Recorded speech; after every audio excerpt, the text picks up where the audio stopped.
அருணு ஒரு நிலம் ஒன்று பார்க்க போகணும் வாடா. அக்கா அவசரமா ஒரு லாங் டிராவல் புக் பண்ணிருக்கு போகணும். டே உங்க மாமாவும் வேலை இருக்குன்னு போயிட்டாரு, நீயும் வேலை இருக்குன்னு போற. ஒரு பொம்பளை தனியா நான் என்னடா பண்ணுவேன்? என்னக்கா பேசிட்டு இருக்க? இந்த காலத்து பொண்ணவங்க எல்லாம் வீரமானவங்க, தைரியமானவங்க, சிங்கப்பெண். காரு ட்ரெயின் ஃபிளைட் வரை ஓட்டிட்டு இருக்காங்க. நீ என்ன போய் லேண்ட புக் பண்ணிட்டு வாக்கா. கிளட்ச் அமுத்தி ஃபர்ஸ்ட் கியர்.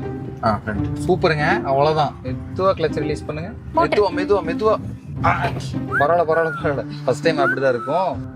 சூப்பருங்க. அவ்வளவுதாங்க. மெதுவா மெதுவா போங்க. சூப்பருங்க. அவ்வளவுதாங்க. எப்படிங்க திருப்பிறது? லெஃப்ட் வாங்க. ஏங்க மெதுவா ஓட்டுங்க. ஏங்க ஸ்டீரிங். ஏங்க பிரேக் அடிங்க. அட வைபருங்க பிரேக் அடிங்க. கண்ணில புடலையே வச்சிருக்க அருணு.